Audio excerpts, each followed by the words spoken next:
Tout à l'heure, nous avons vu que c'est intéressant que dans une seule section des lectures hebdomadaires de la Bible dans la synagogue, on trouve à la fois donc l'annonce d'une d'une manifestation de la gloire de Jérusalem au temps de la fin, et juste après, donc ici, un moment difficile qui finalement nous avons identifié avec ce que la tradition juive appelle la guerre de Gog. Dans la tradition chrétienne, on appellerait plutôt ça la guerre d'Armageddon. Maintenant, je voudrais revenir à la paracha auquel il correspond, parce qu'on a vu, ça c'était la lecture des prophètes, maintenant nous allons voir la lecture de la Torah. Cette paracha, dans le livre du Deutéronome, qui se trouve au chapitre 30, 31 et 32, est la seule paracha dans tout le Pentateuque où il est question du retour d'Israël au temps de la fin. Donc c'est finalement une paracha très importante. Et voici ce que nous lisons donc d'abord ici au chapitre 30. Lorsque toutes ces paroles se réaliseront pour toi, la bénédiction et la malédiction que je mets devant toi, si tu les prends à cœur au milieu de toutes les nations dans lesquelles l'Éternel ton Dieu t'aura banni, si tu reviens à l'Éternel ton Dieu, si tu obéis à sa voix de tout ton cœur et de toute ton âme, toi et tes fils, selon ce que je vous ordonne aujourd'hui, alors l'Éternel, ton Dieu, ramènera tes captifs et il aura compassion de toi. Il te rassemblera encore du milieu de tous les peuples chez lesquels l'Éternel ton Dieu t'aura disséminé. Quand tu serais banni à l'extrémité du ciel, l'Éternel ton Dieu te rassemblera de là, et c'est là qu'il te prendra. L'Éternel ton Dieu te fera revenir dans le pays que possédaient tes pères, tu en prendras possession, il te fera du bien et te rendra plus nombreux que tes pères. L'Éternel ton Dieu circoncira ton cœur et le cœur de ta descendance, pour que tu aimes l'Éternel ton Dieu de tout ton cœur et de toute ton âme, afin que tu vives. Ce texte est intéressant aussi parce qu'il évoque ici un principe général. Et le Seigneur dit, il annonce des exils. Ça veut dire que si le peuple d'Israël est infidèle à la Torah que le Seigneur lui donne, il sera dispersé. Bon, on a vu, il y a toutes sortes de raisons aussi, de par la situation géographique d'Israël, qui explique aussi cette loi, qui est à la fois une loi spirituelle et une loi géopolitique. Mais le Seigneur dit, quand bien même tu serais dispersé jusqu'aux extrémités de la terre, de là l'Éternel ton Dieu te rassemblera et te bénira. On a souvent prétendu que le retour d'Israël actuel ne correspond pas aux prophéties bibliques, parce que ces prophéties ne se trouvent que dans l'Écriture, c'est-à-dire dans ce que les chrétiens appellent l'Ancien Testament. Et selon une école d'interprétation qu'on trouve aussi dans le milieu évangélique, toutes ces prophéties du retour se sont trouvées accomplies au moment du retour de l'exil de Babylone. Or, le texte que nous avons lu ici s'inscrit en faux contre cette affirmation, parce qu'il est question ici non pas d'un exil à Babylone, mais d'un exil jusqu'aux extrémités de la terre. Israël a connu dans son histoire 4 exils. Le premier, c'était l'exil en Égypte. 400 ans d'exil en Égypte. L'Égypte, ce n'est pas toute la terre, forcément. C'est très limité au point de vue géographique. Deuxième exil, c'est celui que j'ai évoqué, l'exil en Babylonie, mais vous l'avez remarqué, ce texte ne parle pas de la Babylonie. Mais si on prend la Babylonie, il y a 2 remarques que l'on peut faire. Premièrement, ça n'est pas non plus toutes les extrémités de la terre. La Babylonie, c'est aussi un espace géographique limité. Si on peut aussi dire qu'il y a eu quelques exilés qui l'ont été en Égypte, qui ont été dans les pays voisins, un peu à Chypre, mais sûrement pas toute la terre. Deuxièmement, cet exil, ce retour de l'exil de Babylone est un retour d'exil très modeste, comme on le voit quand on lit les livres d'Ezra et Néhémie, et c'est loin d'être le grand retour dont nous parle ici notre texte. Le troisième exil, c'est l'exil qu'on appelle l'exil perse, celui qui est décrit notamment dans le livre d'Esther. Bon, l'Empire perse était un petit peu plus grand que l'Empire babylonien, mais quand même, ça ne concernait pas toute la terre. Et le quatrième exil, qu'on appelle l'exil d'Édom, je vous expliquerai pourquoi dans un instant, celui que nous sommes qui est en train de s'achever avec le retour d'Israël dans son pays, est finalement le seul exil qui correspond au texte que nous avons lu. Ça veut dire que c'est un exil qui concerne toutes les extrémités de la terre. Et là, actuellement, vous avez des Juifs qui reviennent de Chine, vous en avez qui reviennent d'Inde, vous en avez qui reviennent d'Afrique noire, etc.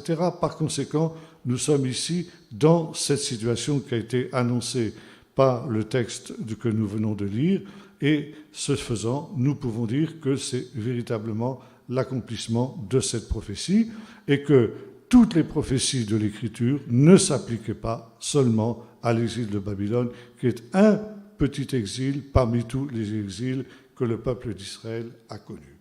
Donc ça, c'est la première remarque que je voulais faire par rapport à ce texte.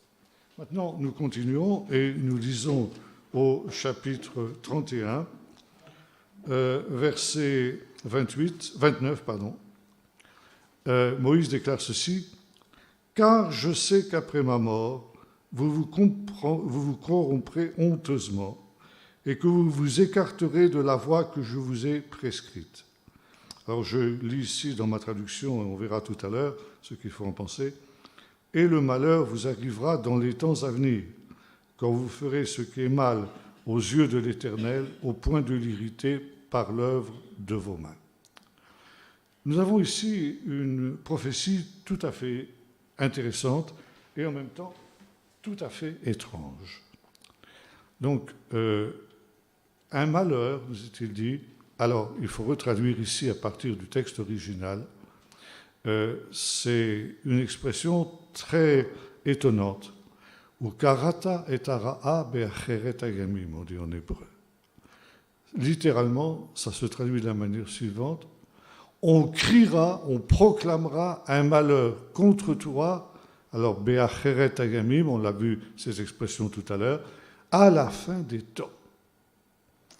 Alors ici, évidemment, les commentateurs, les traducteurs n'ont pas compris, donc ils ont traduit un peu n'importe comment. Ça nous donne ce que ça nous donne, c'est-à-dire que finalement, c'est totalement incompréhensible. On proclamera, on criera un malheur contre toi, au temps de la fin. Alors, qu'est-ce que ça veut dire, on criera un malheur? Est-ce que vous avez déjà vu un malheur qui est crié? Alors évidemment, ça pose un problème. Et c'est le Baal HaTurim, ce commentateur juif espagnol du XIIIe siècle, auquel j'ai fait allusion tout à l'heure, qui nous donne la clé de cette énigme. Il nous dit ceci, une chose très intéressante. D'abord, on remarque que la valeur numérique de cette expression « karata lechara'a », c'est la même valeur numérique que Gog, c'est-à-dire 21. Il y a une relation, par conséquent, entre ce texte et la guerre de Gog qui viendra dans les derniers temps. Deuxièmement, si on prend les premières lettres de ces mots, ça nous donne aussi le mot Gog. Donc ici, nous sommes en relation avec la guerre de Gog. C'est un texte qui est en relation avec la guerre de Gog. Ça veut dire que le malheur qui atteindra Israël à la fin, ce sera effectivement cette guerre de Gog. Et maintenant aussi, pourquoi est-ce qu'il y a cette expression étonnante? On criera ce malheur, on criera un malheur.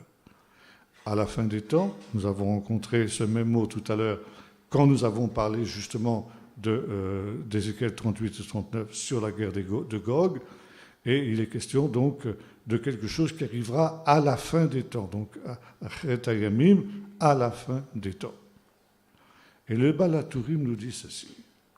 Qu'est-ce qui se passera à la fin des temps? Eh bien, ça veut dire qu'un ra'a, malheur, le mal véritable, ce sera quelque chose qui sera une réalité qui sera dans la parole. Ça veut dire que cette guerre de Gog sera précédée par une guerre très spéciale, où les armes ne seront pas, disait le Baal HaTurim de son temps, les épées, les canons, on commençait à en avoir à cette époque, les cavaliers, tout ce que vous voudrez, on dirait aujourd'hui les tanks, les canons, les avions, etc., les missiles. Ce ne sera pas ça l'arme la plus dangereuse pour le peuple d'Israël, ce sera une parole. Une parole proclamée, une parole dite. Et quand il décrit justement cette guerre par la parole, eh bien, nous constatons que le Baal HaTurim a décrit à cette époque-là, c'est-à-dire au XIIIe siècle, où il n'y avait pas de radio, il n'y avait pas de télé, il n'y avait pas d'Internet, il n'y avait même pas de journaux, eh bien, c'est ce qu'il décrit, c'est une guerre médiatique. L'arme de la destruction massive sera dans la parole. Une parole par laquelle les ennemis d'Israël essaieront de le diaboliser, de faire en sorte qu'il soit totalement délégitimisé pour que, comme nous l'avons vu dans la Haftara tout à l'heure, eh bien, Israël se trouve isolé de toutes les nations, abandonné de toutes les nations parce que justement il aura été considéré comme une réalité mauvaise. Vous avez eu, il y a quelque temps de cela, M. Richard Darmon, journaliste, qui vous a expliqué les mécanismes de cette désinformation, de cette propagande et finalement de ce malheur que nous sommes aujourd'hui en train de vivre. J'ai eu l'occasion moi-même de fréquenter beaucoup ces milieux journalistiques avec notre petite revue parce que le gouvernement israélien m'a fait cet honneur, disons, de me donner une carte de journaliste professionnel, si bien que j'ai pu suivre tous les grands événements de l'histoire d'Israël, depuis la visite de Sadat en Israël, les guerres du Liban, l'arrivée des Juifs éthiopiens, enfin des Juifs russes, et de tous ces grands événements qui ont marqué l'histoire d'Israël. Et j'ai eu l'occasion de fréquenter la presse mondiale. On a pu dire que Israël est l'endroit où il y a la plus grande concentration de journalistes au kilomètre carré. Comme on dit en anglais, Jews are news. Les Juifs, ce sont des nouvelles. Et par conséquent, dès qu'il se passe quelque chose qui touche aux Juifs, les journalistes arrivent par dizaines, etc. Donc j'ai eu l'occasion de fréquenter tous les grands ténors de la presse mondiale et surtout de voir comment ils travaillaient. Et vous croyez-moi une chose, c'est que précisément, je n'ai plus confiance. J'ai perdu la foi totalement dans l'objectivité et dans la vérité des médias. Et un ami qui a fait aussi une formation de journaliste, j'ai fait une petite formation moi aussi, mais bien après moi, à cette époque-là, on nous apprenait que un véritable journaliste, c'est quelqu'un qui essaye de cerner la réalité, qui écoute les deux côtés, qui n'a pas d'idées préconçues et qui finalement essaye de faire une synthèse entre tous les éléments qu'il a reçus. Et mon ami me disait, qui est aussi pasteur, c'est un Américain, il me disait, nous, quand on nous a formés au journalisme, on nous a dit, vous êtes ici pour vendre du sensationnel. Par conséquent, si vous n'avez pas de nouvelles sensationnelles, vous en inventez. Carrément, on leur a dit comme ça. Alors, je reprendrai tout ce que disait tout à l'heure notre ami, c'était mon maître à penser, Jacques Ellul, qui disait « Quand vous avez affaire à une information, quelle qu'elle soit, mais plus encore quand ça touche au Moyen-Orient, quand ça touche en Israël, commencez par la mettre en doute jusqu'à ce que vous ayez la preuve qu'elle est vraie. » Alors, je sais bien que ce n'est pas toujours facile, et c'est même très difficile si vous n'avez pas les données pour pouvoir comprendre exactement ce qui se passe, mais ça nous montre justement qu'il y a cette voix qui crie à la désinformation.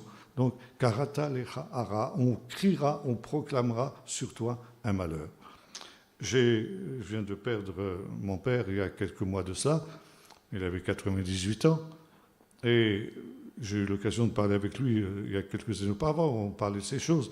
Il me disait, tu vois, ce que nous sommes en train de vivre aujourd'hui, eh bien, c'est ce que nous avons vécu entre les deux guerres mondiales.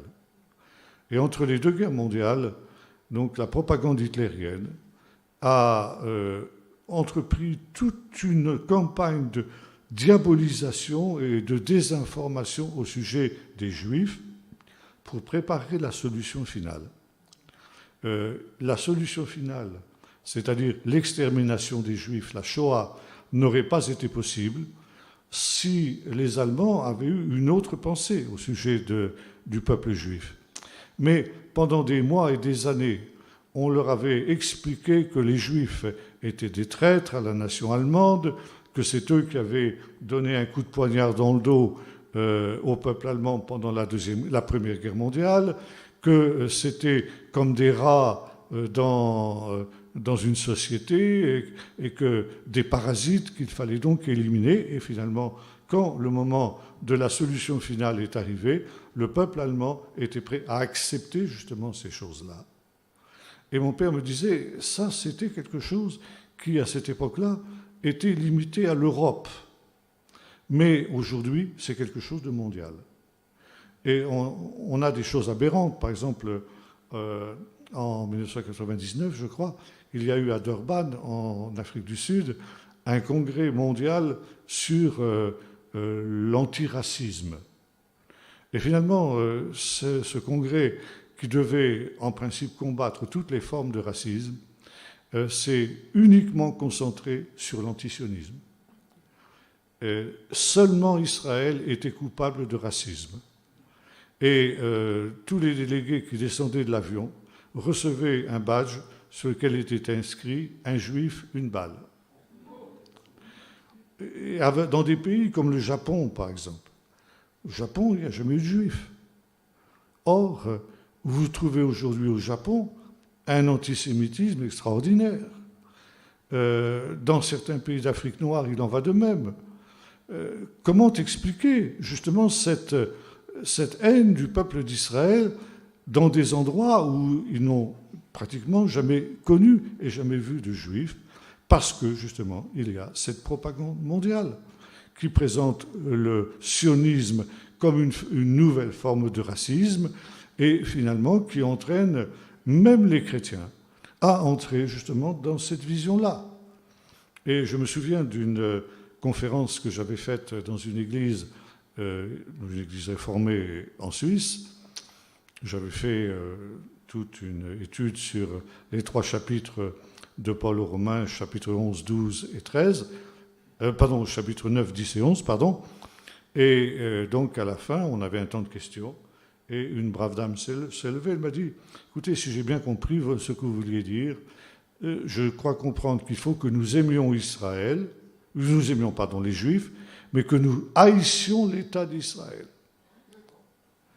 Alors je dis, madame, vous m'avez complètement mal compris, je n'ai jamais voulu dire une chose pareille, mais vous voyez à quel point les choses étaient biaisées justement par cette propagande véritablement diabolique. Alors je ne vais pas vous refaire ce qu'a fait M. Darmon et vous reprendre tous ces mécanismes de la désinformation. Je crois que vous avez parfaitement compris où les choses en sont. Mais effectivement, aujourd'hui, le problème de bien des chrétiens par rapport à la question d'Israël, où on perd la vision juste, justement, de ce qui s'est passé. Je me souviens qu'après la guerre des 6 jours, lorsque je suis revenu d'Israël, chez tous les évangéliques. Alors, toutes tendances confondues, depuis les darbistes les plus étroits jusqu'aux charismatiques les plus exubérants, passant par toutes les nuances auxquelles vous pourrez rêver, il y avait une unanimité. Ce que nous venions de vivre au moment de la reconquête de Jérusalem par Israël pendant la guerre des 6 jours était l'accomplissement des prophéties bibliques, et notamment de la prophétie de Jésus qui disait « Ils tomberont sous le tranchant de l'épée, ils seront emmenés captifs parmi toutes les nations, et Jérusalem sera foulée aux pieds par les nations jusqu'à ce que les temps des nations soient accomplis. » On était tous conscients, tous les évangéliques étaient parfaitement conscients que c'était l'accomplissement de la prophétie. Comme disait dernièrement un vieux pasteur, « Je ne suis pas certain, disait-il, que si c'était aujourd'hui que la guerre des 6 jours avait lieu, il y aurait au milieu évangélique la même unanimité. » Pour 2 raisons. La première, C'est parce qu'aujourd'hui, au milieu évangélique, on lit la Bible de moins en moins. Par contre, on regarde les écrans, comme disait notre ami tout à l'heure, télévision, Internet de plus en plus. J'étais dans une église du sud de la France il y a déjà plusieurs années, et le pasteur de cette église m'avait fait cette confidence. Il dit « Je me suis rendu compte que les gens de mon église lisent la Bible de moins en moins parce qu'ils sont devant leur télé et devant Internet. » Et en janvier dernier, j'étais dans une église à Rennes, en Bretagne, et une église de 250 membres à peu près. Et là aussi, le pasteur me disait, j'ai fait un petit test dernièrement dans mon église, et j'ai posé la question, combien d'entre vous lisent la Bible régulièrement tous les jours? Alors il dit, sur 250 membres, une cinquantaine de mains se sont levées maximum.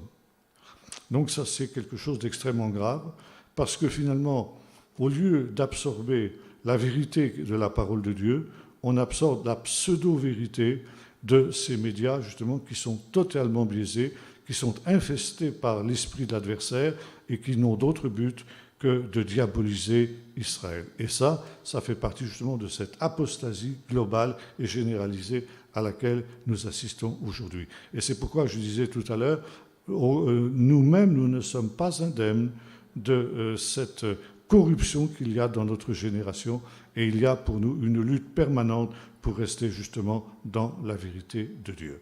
Donc ça, je tenais à le souligner parce que pour moi, c'est quelque chose de très très important. Donc ici, une parole proclamée, une parole dite et une parole qui est une véritable guerre médiatique. Et maintenant, il y a une autre question qui se pose. Cette guerre médiatique, qui l'amènera, cette guerre-là? Et ici, on a un mot rare, karata lecha ara'a, karata. C'est un mot qu'on ne trouve pas souvent dans la Bible. Et il y a une méthode d'exégèse qui est spécifique au peuple d'Israël, qui n'est pas très bien connue des chrétiens, parce qu'on lit la Bible dans des traductions et non pas dans le texte original, mais qu'on appelle en hébreu xerashava, ça veut dire comparer des textes semblables. Alors on a ici ce texte où il y a cette expression vekarata. Alors on pose la question, le Balaturi m'a posé la question, est-ce qu'il y a dans la Bible un autre texte où ce mot karata apparaît? Eh bien oui, il y en a un autre. C'est dans le chapitre 17 du livre de la Genèse. Et là, on va relire ce texte.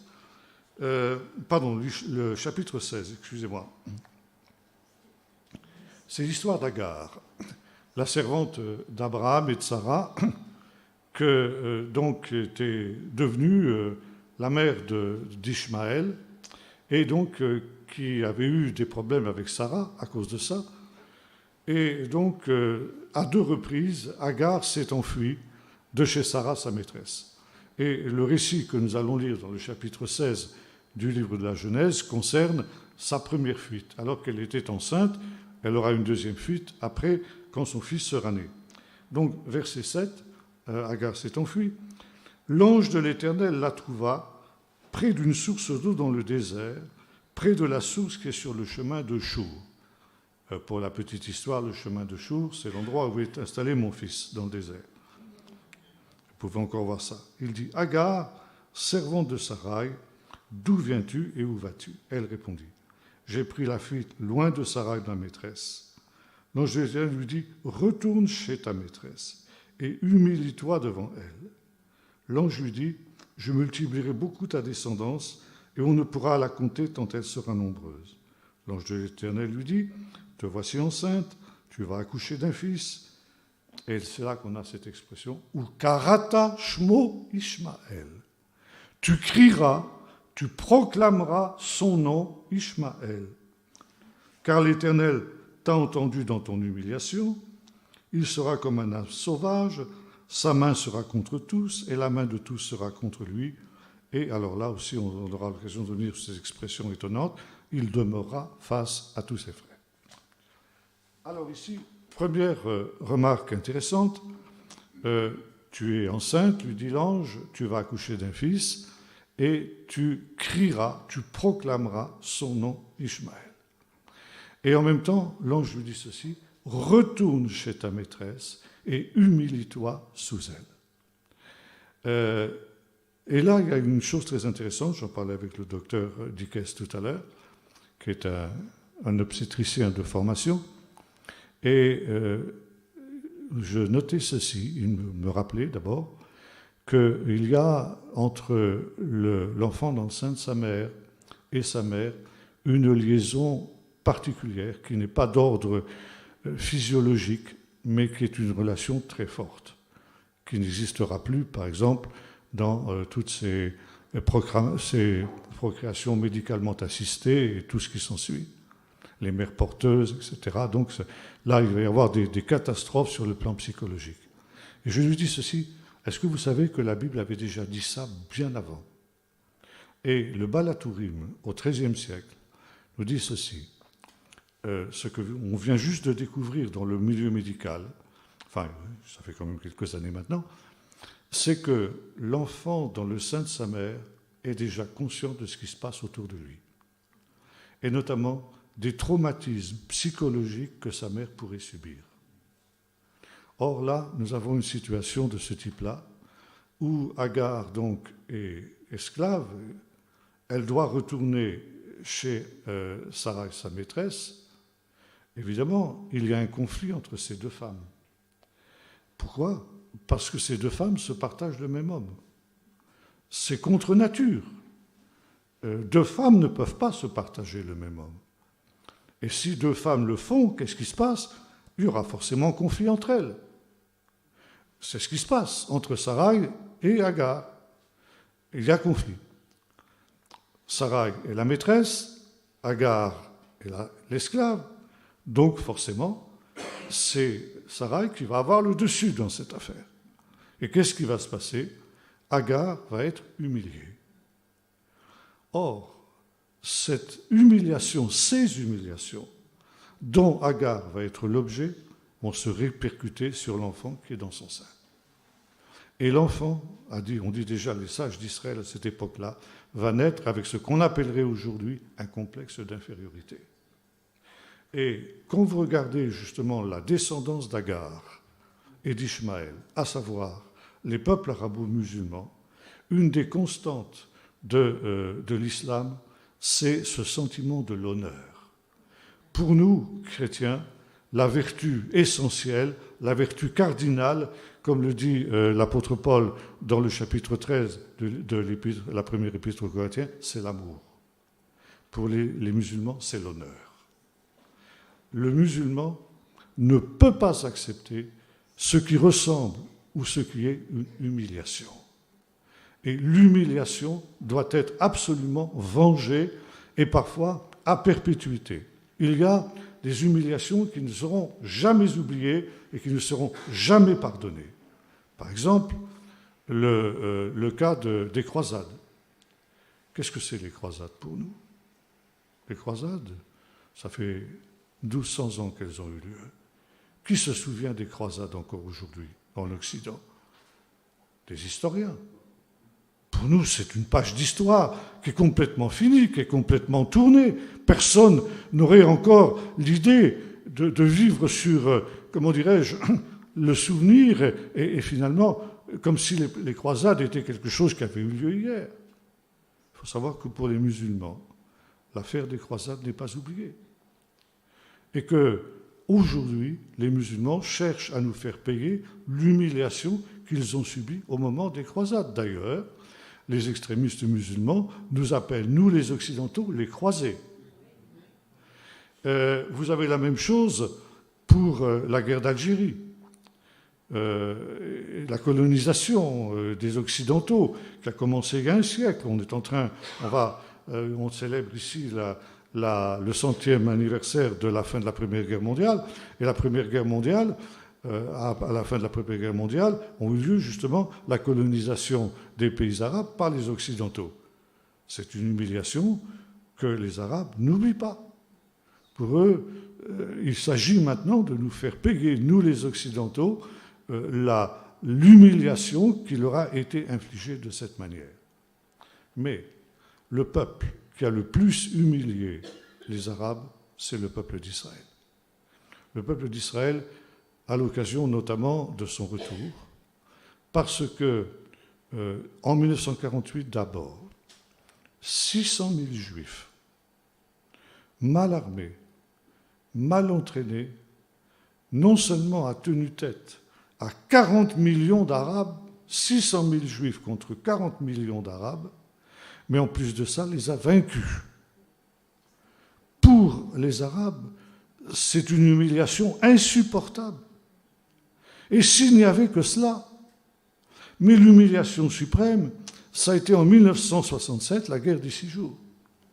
Là, les Arabes estimaient qu'ils allaient avoir leur revanche, qu'ils allaient maintenant pouvoir écraser Israël. À l'époque, Israël était composé simplement de 2 millions d'habitants. Maintenant, les Arabes étaient... Il y avait 40 millions en 1948, je n'aurai plus les chiffres actuellement en 1967, mais ça avait considérablement grandi. Or, les Arabes avaient des armements ultra sophistiqués, alors qu'Israël avait encore des armes, des tanks et des blindés qui dataient de la Deuxième Guerre mondiale, qui étaient complètement obsolètes, complètement dépassées, des véritables pièces d'antiquité de musée. C'est avec ça que nous nous sommes battus en 1967 contre les chars modernes de l'époque qui étaient ceux des Arabes. Ils avaient l'avantage du nombre, évidemment, et ils avaient donc le soutien, notamment des Soviétiques. Par conséquent, la victoire pour eux était certaine. Et ils nous annonçaient, on écoutait la radio, c'était permanent. Il y avait une chanteuse très célèbre en Égypte qui s'appelait Katouf, qui chantait une chanson qu'on entendait constamment sur toutes les radios arabes, qui éructait de haine, n'est-ce pas, criant « Nous voulons la guerre, nous voulons la guerre ». Et Katouf chantait « Hirbad, Hirbad, Hirbad ». Ça veut dire « égorge, égorge, égorge ». Tous les juifs et les sionistes coupent leurs têtes et jettent-les dans la mer pour Johnson, le président américain, et Wilson, le Premier ministre britannique. Donc, ils ne faisaient pas mystère du traitement qu'ils entendaient infliger aux Israéliens. Je me souviens même dans un autobus, une dame qui était là, assise, une Israélienne, à côté d'un Arabe. Et je ne sais plus exactement ce qui s'est passé. Enfin, bref, il y a eu un incident entre eux. Je crois qu'il prenait beaucoup de place. Enfin, il lui a dit « pousse-toi un peu ». Je lui ai dit, et l'autre lui a répondu « ah, me pousser, dans quelque temps, il n'y aura même plus de place pour vous ici ». Alors cette dame était tellement en colère qu'elle a pris son soulier et donné un gros coup sur la tête, disant « en attendant, prends ça ». Mais voilà, c'était l'atmosphère. Ils allaient venger l'honneur. Et un miracle extraordinaire a eu lieu. Non seulement ces Arabes n'ont pas eu la victoire, mais en 6 jours, les principales armées du Moyen-Orient. Alors il y avait bien sûr l'Égypte, la Syrie, qui étaient les 2 pays principaux, la Jordanie, plus des contingents qui étaient venus aussi loin que du Yémen, de l'Algérie, de l'Irak, etc., et par conséquent qui représentaient une force considérable. Eh bien, ces armées ont été balayées en 6 jours. Alors ça, pour les Arabes, c'est une humiliation absolument insupportable. C'est une humiliation qui ne peut être vengée que dans le sang. Et lorsqu'Israël, à la fin de la guerre des 6 jours, a proposé aux Arabes de leur rendre les territoires qui avaient été pris, sauf Jérusalem, bien entendu, ça on allait garder, le Golan à cause de son importance stratégique, eh bien, la réponse des pays arabes était celle-ci: ce qui a été pris par la force ne sera repris que par la force.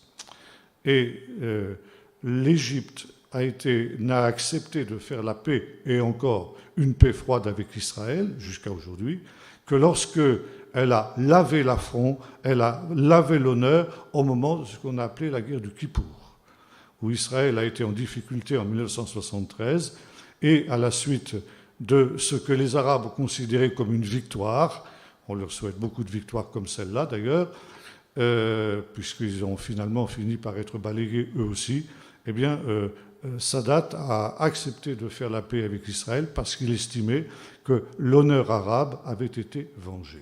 Donc ici, c'est l'honneur. Or, il faut savoir que dans le Coran et dans la mentalité arabe, il y a une hiérarchie. Il y a donc, évidemment, au sommet, c'est la Oumma, c'est-à-dire la communauté musulmane, qui est, comme le dit le Coran, la meilleure des communautés, c'est-à-dire le peuple élu qui a remplacé tous les autres peuples élus, à commencer par Israël. Et puis il y a ensuite ce qu'on appelle les dhimmis. Les dhimmis, ça veut dire les soumis, ceux qui sont dans un état de soumission par rapport à l'islam. Alors il y a les chrétiens, et en dessous des chrétiens, il y a les juifs. Les juifs sont les pires. Je ne sais pas si vous savez pourquoi les Arabes ne mangent pas de porc. Ils ne mangent pas de porc parce que dans le Coran, il est écrit que les Juifs, Dieu les a changés en singes et en porcs. Et en mangeant un porc, ils auraient peur de manger un Juif. C'est grotesque, c'est ridicule, mais c'est ce qu'ils croient et c'est ce qu'ils pensent. Et le Juif est au bas de l'échelle. Il est le plus méprisable, il est le plus méprisé. Et voilà que ce peuple méprisable, ce peuple qui a toujours été soumis, qui a toujours été dhimmi par rapport à l'islam, maintenant il a battu, finalement, la meilleure des communautés. Ça, c'est insupportable. Et vous comprenez justement ici cette cause, je dirais, spirituelle du conflit israélo-arabe. Ce sentiment d'un honneur bafoué qui est le résultat de cette humiliation que l'ancêtre du peuple arabe, donc Agar, a subi de la part de Sarah, la mère, elle, par contre, du peuple d'Israël. Et ce faisant, donc, là, on arrive à une situation qui est celle que nous connaissons aujourd'hui au Moyen-Orient, deux peuples. Alors ça aussi, le Baal Turim l'a dit. Il a dit il y a aussi, au temps de la fin, il y aura une situation très étrange. De la même manière que, comme nous l'avons vu, deux femmes ne peuvent pas se partager le même homme, à savoir Sarah et Agar qui se partageaient Abraham, de la même manière, deux peuples ne peuvent pas se partager la même terre. Et au temps de la fin, ce qui se passera, c'est que la terre d'Israël, la terre qui a été donnée à Isaac, on essaiera de la diviser entre deux peuples, les descendants de ces deux femmes. Mais de la même manière qu'à cause de ce partage inhumain, finalement, contre nature, de cet homme qui était Abraham, qui était déchiré entre ces deux femmes, et de la même manière, les descendants de ces deux femmes, auxquels on proposera, les nations bêtement proposeront de partager le pays, eh bien, ça aboutira à un conflit, exactement comme le partage d'Abraham entre Sarai et Agar a abouti à un conflit entre les deux femmes. Alors, de la même manière, entre les deux peuples, au temps de la fin, il y aura justement cette opposition, il y aura ce conflit. Donc, en même temps, le problème est le suivant. Qui va provoquer cette guerre contre cette guerre médiatique, cette guerre par la parole contre Israël? Et la réponse est dans le texte que nous avons lu dans le chapitre 16, c'est Ishmaël. C'est les descendants d'Ishmaël qui alerteront toutes les nations et qui feront en sorte que par leur propagande, eh bien, toutes les nations, au temps de la fin, se ligueront contre Israël. Et comment s'y prendra Ishmaël? Pour cela, eh bien, tout simplement, en se plaignant aux nations d'être humiliées, justement, par Israël, d'être humiliées par Isaac. Alors, c'est ridicule, c'est grotesque. Comment? Alors, d'être dominé par lui, c'est Israël qui domine. Israël. 6 à 7 millions d'habitants aujourd'hui, qui oppriment quoi? 1 milliard d'Arabes, il y a 1 milliard de musulmans. Et ces gens-là, ils dominent. Comment? Ils dominent sur le monde arabe. Mais c'est stupide, c'est grotesque, c'est complètement hors de propos. Mais justement, dit le Baal HaTurim, au temps de la fin, ce mensonge énorme sera cru par la majorité des nations.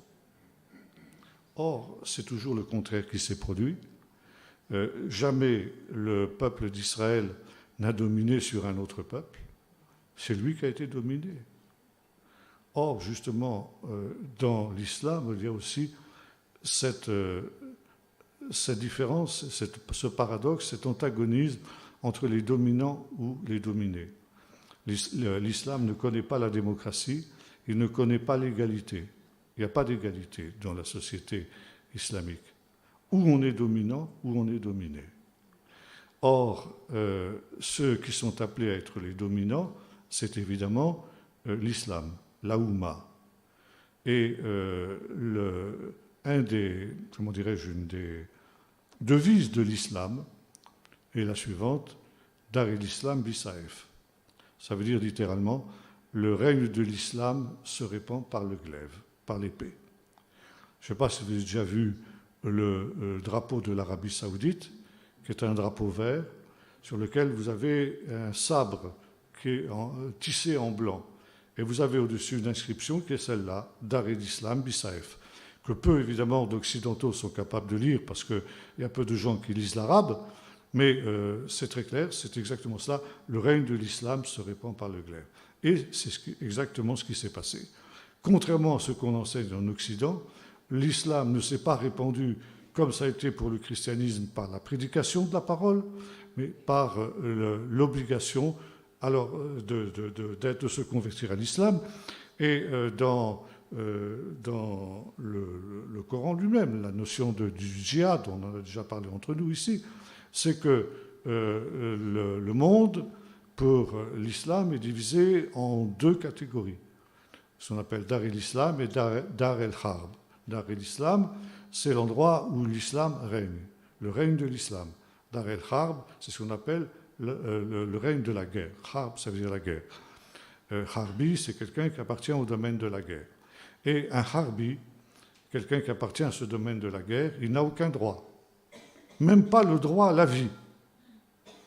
Et c'est la raison pour laquelle le terrorisme est tout à fait admis, parce que tuer hommes, femmes et enfants indistinctement, ce sont des harbis, ce sont des gens qui n'ont pas droit à la vie, puisqu'ils ne sont pas musulmans. Et le seul moyen, quand un pays du Dar el-Harb est conquis par le djihad, par la guerre sainte, eh bien, les habitants de ce pays ont le choix, ou ils se convertissent à l'islam, ou ils sont tués. Pour les hommes, les femmes sont réduites, et les enfants sont réduits en esclavage. C'est ce qui se passe, par exemple, au Soudan, à l'heure actuelle, dans la partie chrétienne du Soudan. Alors vous comprenez qu'un tel type d'évangélisation, entre guillemets évangélisation, ça a un certain succès.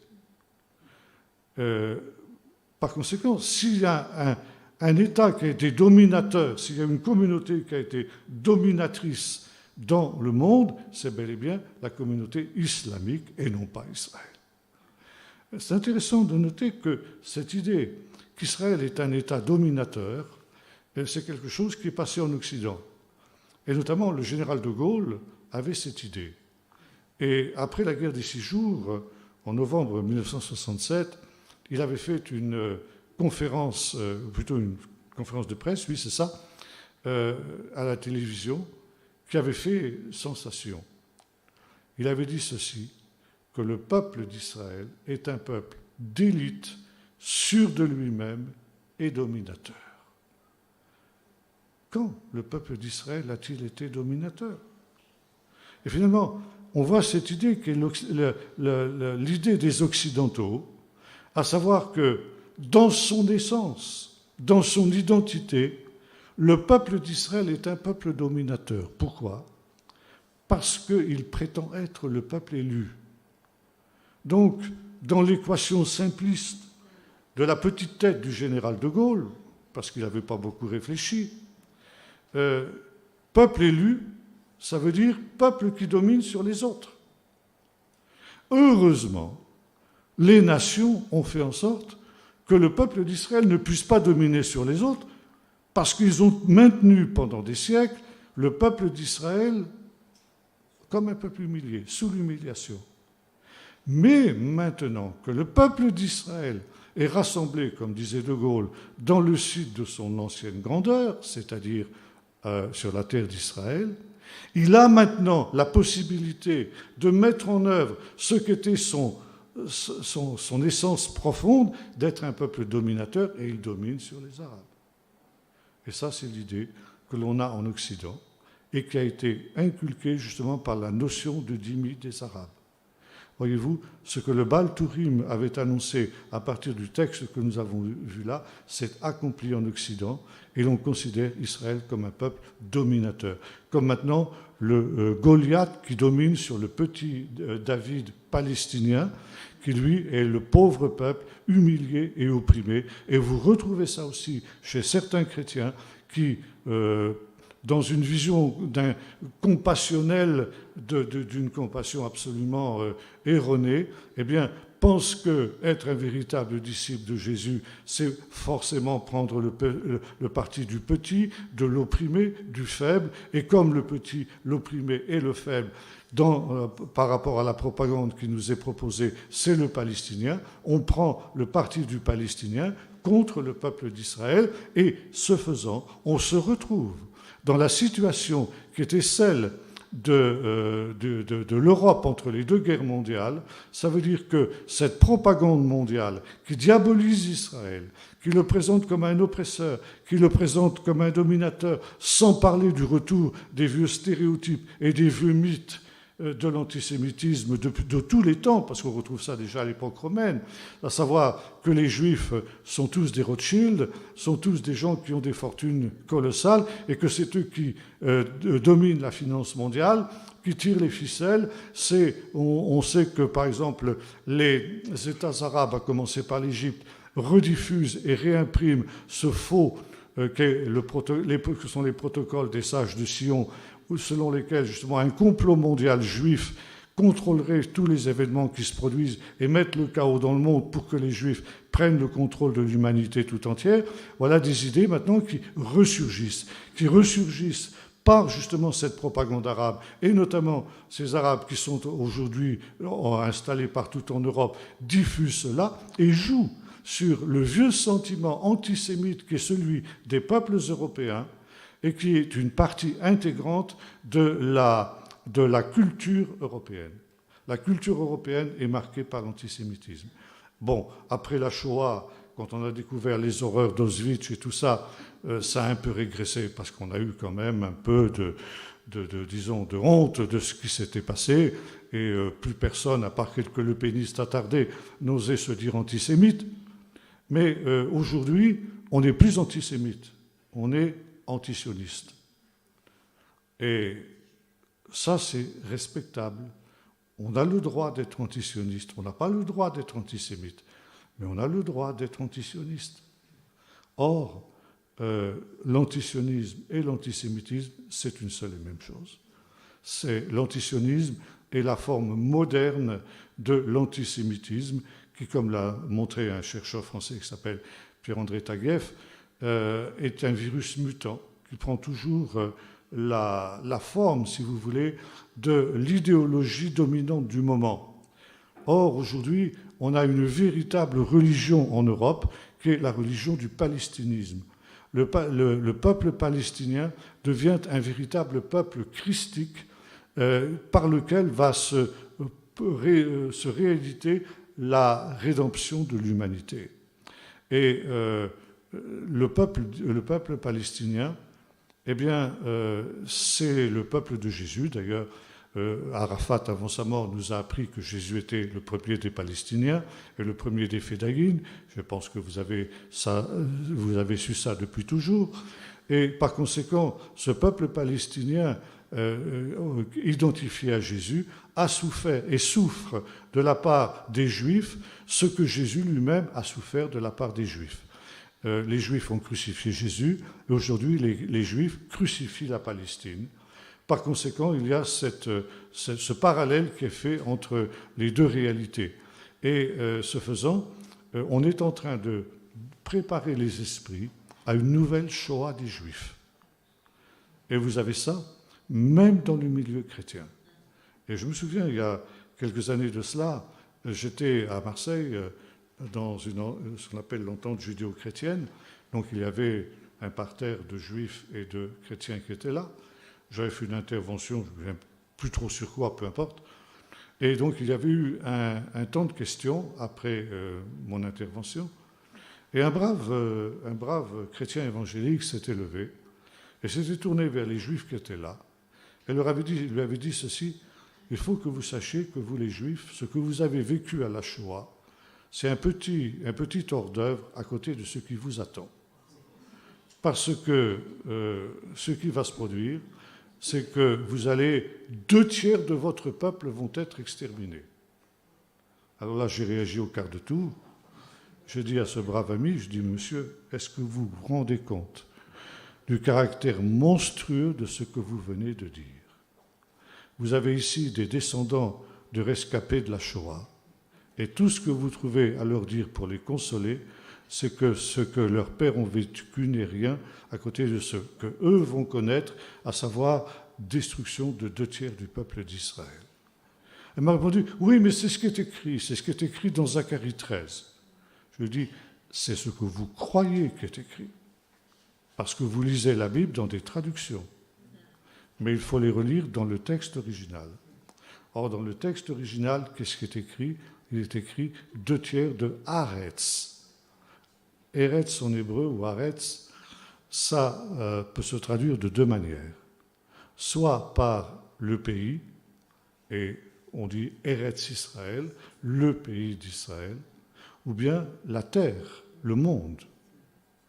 Et quand ce brave ami m'a dit ça, pour être absolument sûr de mon fait, j'ai consulté des rabbins en leur demandant comment est-ce qu'on traduit cette expression « shlish haaretz ». Et ils ont été unanimes, sauf un, dire 2/3 de l'humanité. 2/3 de l'humanité seront exterminés, et ça correspond à ce que vous trouvez dans le livre de l'Apocalypse. Mais voyez-vous, les traducteurs de nos Bibles en français étaient tellement conditionnés par cet antisémitisme séculaire que cet antisémitisme, plus ou moins conscient, je ne pense pas que ceux qui ont traduit les Bibles étaient foncièrement antisémites à la manière d'Hitler, mais ils étaient imprégnés par cet antisémitisme traditionnel et ils ont traduit d'une manière antisémite. Et ça rejaillit aujourd'hui. Et ça, c'est un grand problème, parce que le peuple d'Israël a découvert depuis un temps que les meilleurs amis qui étaient les siens, c'était les chrétiens évangéliques. Notamment pendant l'ère Obama, comme je l'ai cité tout à l'heure, le peuple d'Israël s'est senti très seul. Et finalement, il a dit, les seuls amis qui nous restent, ce sont les chrétiens évangéliques. Et la côte des chrétiens évangéliques en Israël a grandi d'une manière extraordinaire à cette période-là. Et voilà, dernièrement, les responsables israéliens, les journalistes, ont découvert que beaucoup de chrétiens évangéliques professent cette doctrine monstrueuse que j'évoquais tout à l'heure de la destruction de 2/3 du peuple d'Israël. Et voyez-vous, dans la mentalité juive, il y a toujours cette idée, est-ce que finalement le chrétien qui est en face de moi est sincère? Ils ont tellement été trompés, ils ont tellement été abusés par la dialectique des chrétiens qu'il y a toujours un petit doute. Et l'idée qui se fait maintenant, parce que je lis quand même pas mal la presse israélienne, est la suivante: quand des chrétiens nous ramènent dans notre pays, comme par exemple des organisations comme Ebenezer et autres, est-ce que c'est sincèrement, ou est-ce que finalement ils nous ramènent dans ce pays pour que 2/3 de notre peuple soient exterminés et qu'ils achèvent ainsi l'œuvre qui a été faite par Hitler? Et voyez-vous, je crois qu'il est temps, ça j'insiste énormément, pour que nous cessions de nous arrêter sur des choses comme ça. Et il faut absolument dire haut et fort que cette prophétie n'a rien à voir avec une nouvelle Shoah. Mais voyez-vous, tout ça c'est diabolique. Il y a à la fois la propagande arabe, il y a à la fois le vieil antisémitisme chrétien qui sont en train de s'unir. Et ça, vous avez ça aussi dans un psaume prophétique. C'est le psaume 83. J'aimerais que nous lisions quelques versets de ce psaume 83. Et vous allez voir que c'est aussi quelque chose qui est absolument actuel. Ô Dieu, ne reste pas dans le silence, ne te tais pas et ne demeure pas tranquille, ô Dieu, car voici que tes ennemis s'agitent, ceux qui te haïssent lèvent la tête, ils forment contre ton peuple. Alors, on traduit des projets pleins de ruses. En fait, le terme hébreu devait être traduit de la manière suivante, des conciliabules secrets. Ça veut dire que dans ces conférences internationales qui traitent de la question du Moyen-Orient, il y a ce que l'on sait et il y a ce que l'on ne sait pas. Il y a des choses qui se trament en sous-main dans le but, justement, comme le dit ici notre texte, « Venez, disent-ils, faisons-les disparaître du sein des nations et qu'on ne se souvienne plus du nom d'Israël. Ils tiennent conseil tous d'un même cœur. Ils concluent une alliance contre toi. Les tentes d'Édom, les Ishmaélites, Moab et les Agaréniens, Gval, Ammon, Amalek, les Philistins avec les habitants de Tyr. La Syrie aussi se joint à eux. Elle prête ses bras au fils de Lot. » Là, nous retrouvons justement cette coalition de Gog dont nous avons parlé tout à l'heure. Et donc ici, les fils d'Ishmaël crieront un malheur contre toi pour créer cette coalition anti-sioniste et anti-israélienne qui va provoquer la guerre de Gog. Nous avons vu que dans le texte de Deutéronome que nous avons vu, et nous avons lu, il y a en gématria, ça veut dire les sons numériques, et ce qu'on appelle Rachetevot, 2 fois le nom de Gog.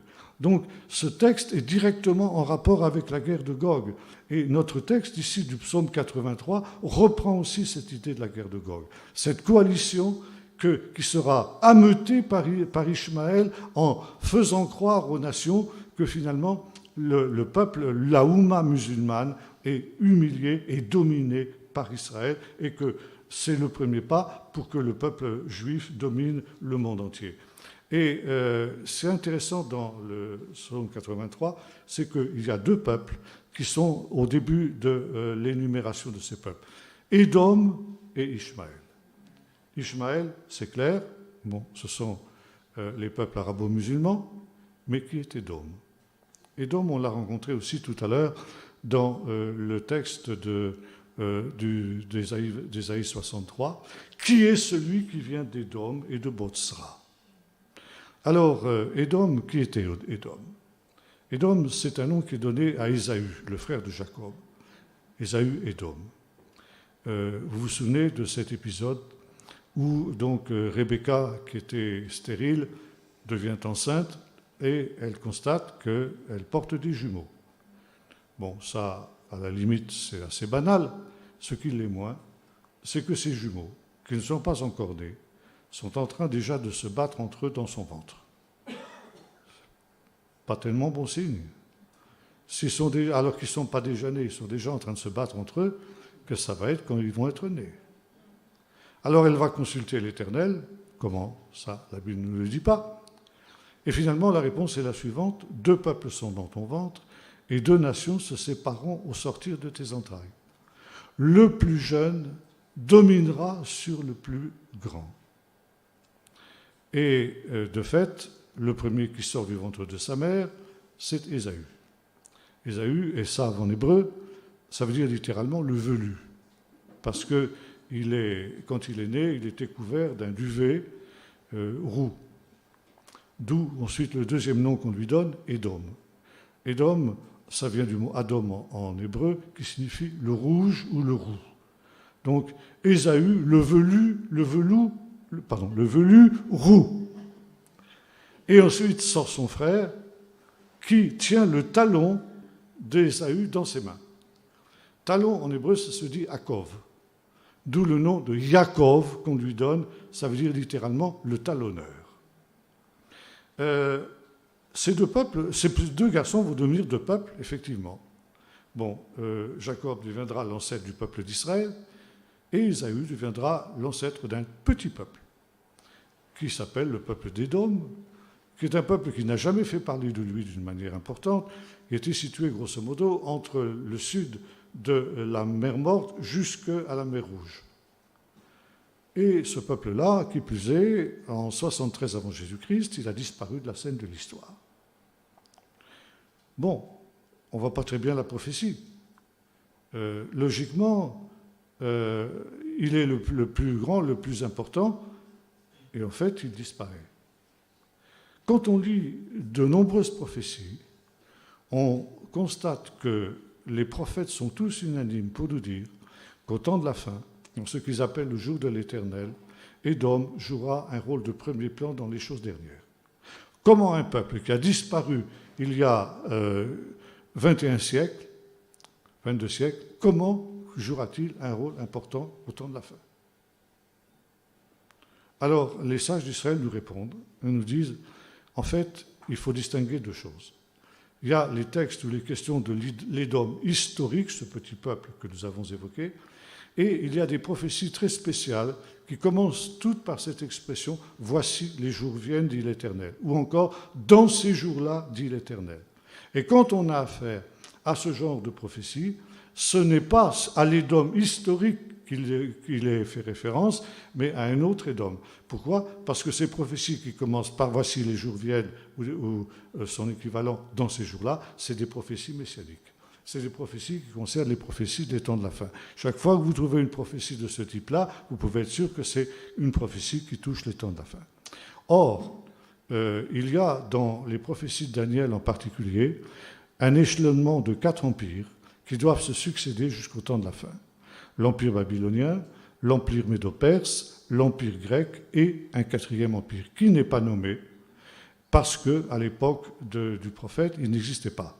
Et les prophètes n'ont pas pu nommer ce 4e empire, qui sera l'empire qui sera sur la scène de l'histoire au temps de la fin, qui sera le plus redoutable pour Israël et pour toutes les nations, et qui est sans nom. Et finalement, les prophètes, pour désigner ce peuple qui n'existait pas de leur temps, n'avaient qu'une seule solution, c'est de lui donner le nom d'Édom. Édom est le nom de ce 4e empire que les autres prophètes ne pouvaient pas citer autrement. Et c'est pourquoi, comme je le disais tout à l'heure, l'exil d'Édom, c'est l'exil que nous connaissons maintenant. On appelle donc l'exil égyptien, l'exil babylonien, l'exil perse et l'exil d'Édom. Maintenant, qui est Édom sur le plan aujourd'hui? Eh bien, il faudrait là prendre le temps d'étudier à fond les prophéties de Daniel, mais nous verrions que ce 4e empire, c'est l'Europe. L'Europe qui ressuscite au temps de la fin. Et c'est très intéressant de constater que l'Europe, aujourd'hui, qui est en train de réapparaître avec toutes les vicissitudes que l'on lui connaît, eh bien, a pour drapeau un drapeau bleu avec 12 étoiles. Et c'est tiré de la prophétie, du chapitre 12 du livre de l'Apocalypse, où l'on voit une femme enceinte qui est sur le point d'accoucher et qui a sur sa tête une couronne de 12 étoiles et du soleil et de la lune. Et cette femme, bon, il y a toutes sortes de théories sur son identité, mais il est absolument net, et aujourd'hui tous les commentateurs sont à peu près unanimes, qu'il s'agit bel et bien du peuple d'Israël qui enfante le Messie. Mais l'Europe s'est appropriée cette idée. Et finalement, l'Europe se proclame elle aussi le peuple élu. 12 étoiles, les 12 tribus d'Israël, mais qui sont maintenant attribuées à l'Europe. Il y a cette volonté d'usurpation d'identité par l'Europe de ce qui est la vocation et de l'élection d'Israël, et par conséquent, l'Europe, comme le monde arabo-musulman, est aujourd'hui en situation de conflit contre Israël. Il ne peut pas y avoir deux peuples élus, disait Hitler de son temps, le peuple arien, c'est-à-dire le peuple allemand, et finalement le peuple élu. Il faut qu'il y en ait un qui disparaisse. C'est la lutte entre Ésaü et Jacob qui se continue jusque maintenant. Or, pour arriver à ses fins, Édom s'allie, comme nous l'avons vu dans le psaume 83, avec Ishmaël. Et vous avez cette collusion, justement, entre Ishmaël et Édom, ça veut dire entre l'Europe et le monde arabo-musulman, qui se ligue contre Israël. Et aujourd'hui, vous avez ce qu'on appelle Eurabia, c'est-à-dire cette union entre l'Europe et le monde arabe qui a, parmi sa constitution qui a été élaborée en 1975, que dans la question du Moyen-Orient, l'Europe alignera sa position sur celle de la Ligue arabe. Ça veut dire s'opposera à Israël.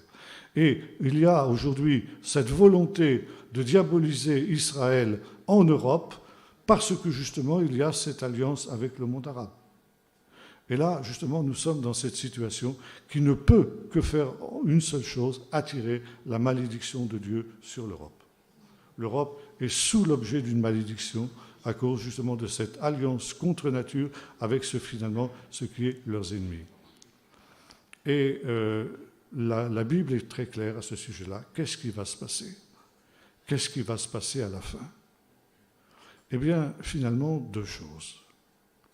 La première, cette coalition de Gog que nous avons vue, qui aurait été suscitée par les ennemis d'Israël, se terminera tragiquement sur les montagnes d'Israël, pour la coalition qui sera montée contre Israël. D'abord, parce qu'il y aura, comment dirais-je, une mutinerie au sein des troupes de Gog. Et, comme le dit le chapitre 39 du livre du prophète Ézéchiel, les différentes nations qui représentent la coalition de Gog se battront les unes contre les autres et s'extermineront les unes contre les autres sous les murailles de Jérusalem, et Jérusalem sera miraculeusement délivrée et n'aura pas besoin de combattre. Dieu y mettra aussi du sien, en faisant pleuvoir sur les troupes de Gog du feu, du soufre, etc., comme il l'a fait sur Sodome et Gomorrhe. Ça aidera à mettre un petit peu de panique dans l'affaire, et puis finalement ça aboutira à un échec total pour ces nations. Maintenant, je reprends le dernier verset que nous avons évoqué, et j'ai dit tout à l'heure que j'y reviendrai dans le chapitre 16 du livre de la Genèse, où il nous est dit ceci, il se tient, voyons, je retrouve le texte, voilà, il demeure en face de ses frères. Alors, ça, c'est une expression qui, en français, ne veut rien dire. Et en fait, en hébreu, ça se dit « Ulifne achiv kol achiv nafal ». Alors, ça se traduit de la manière suivante « Et il tombe en face de son frère ». Alors, commentaire des sages, qu'est-ce que ça veut dire « il tombe en face de son frère » ? Eh bien, ça veut dire qui est le frère d'Ishmaël ? Jacob. Et qui est le descendant de Jacob? Le Messie. Et l'explication des sages est la suivante. La puissance maléfique d'Ishmaël, qui est l'islam, qui est une religion, qui est une caricature du judéo-christianisme, et qui est une religion véritablement diabolique. Cette religion, qui est l'esprit maléfique d'Israël, disparaîtra au temps de la fin. Et Ishmaël donc tombera en face de son frère, le Messie, qui apparaîtra au dernier jour, et finalement qui brisera la puissance de l'islam. Voyez-vous, les musulmans ont une vision totalement différente. Ils disent quand Issa, celui qu'ils appellent Issa, qui est Jésus, c'est le Jésus arabe, Issa, quand il apparaîtra sur le mont des Oliviers, ils y croient aussi, il détruira tous les chrétiens qui refusent de se convertir à l'islam. Et là, c'est exactement l'inverse. Eh bien, la puissance de l'islam apparaîtra pour ce qu'il est. Et le psaume 83 se termine d'une manière très intéressante. Il nous est dit ceci, toutes les nations sauront que son nom est l'Éternel, que le nom du Rédempteur d'Israël est l'Éternel. Et aujourd'hui, c'est le conflit entre le judéo-christianisme et l'islam. Et le cri de ralliement des islamistes, vous le connaissez, c'est Allah ou Abgar. Alors on traduit de la manière suivante, Allah est grand. Non, ce n'est pas exact. La traduction véritable, c'est Allah est le plus grand.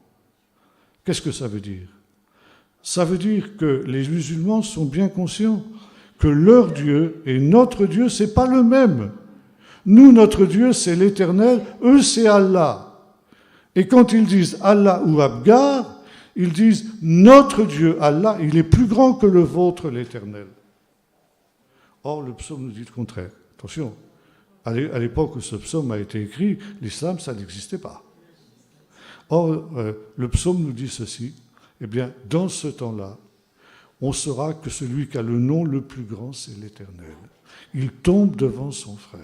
Maintenant, on peut traduire cette expression aussi d'une manière différente qui n'exclut pas la première. Et il se prosterne devant son frère. Ça veut dire que non seulement Ishmaël aura perdu sa puissance maléfique, qui est celle de l'islam, mais ensuite il tombe et se prosterne devant son frère, ça veut dire qu'il se convertit.